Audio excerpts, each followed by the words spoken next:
Phase-4 is probably my favorite Bitwig synth, but it takes a second to figure out just because a lot of information is shoved into this little package. So let's knock it out really fast. Red, blue, yellow, magenta.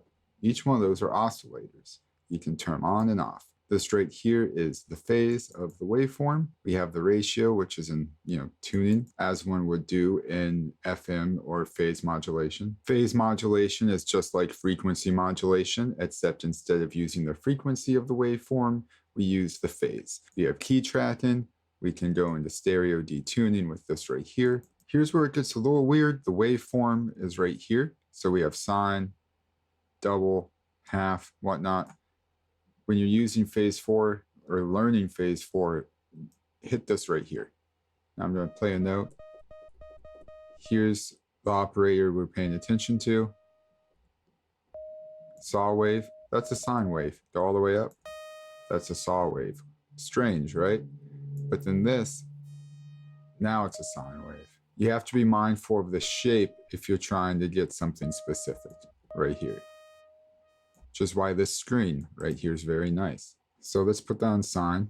This number right here is your formant, which is like an octave. Polarity is doing a lot on formants right now. Nice to pay attention to. This right here represents each operator, right? So blue is blue, red is red. Simple as that. And it's how you assign modulators to a carrier. So if I want red to be my carrier and blue to be a modulator, I just throw some blue in there, turn modulation up to 100%.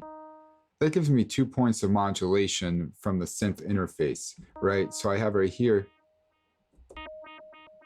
I have right here. Oh, let me turn that up. See, it won't work if it's not up.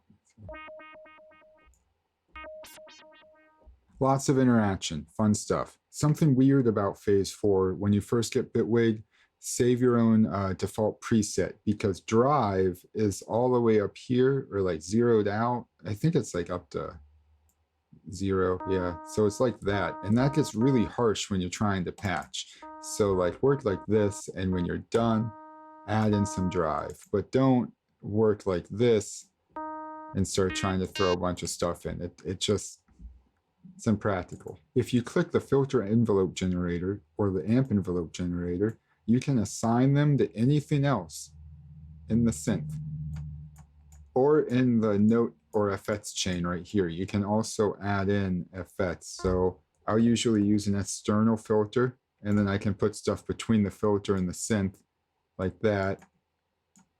But then I can still use this filter generator like this.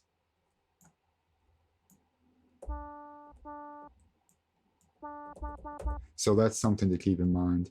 Then we have filter feedback, filter resonance. We can flavor the filter with filter modulation if we have some interesting stuff going on here, but we want one of the operators to be more present. That's a really good way to get one of the operators to stick out in the filter, like just add some red, Then over here, you have your voices, your voice stacking, add some in. You can add some voice stack spread on, like the modulation if you want. That might be weird. Let's see what that sounds like.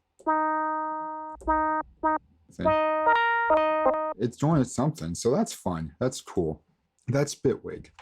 Boom, now we got a pitch shift. Let's go up.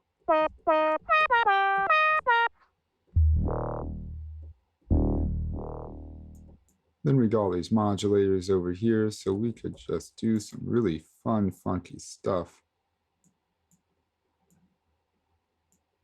Go way up, down like that. Make this unipolar. Grab something weird.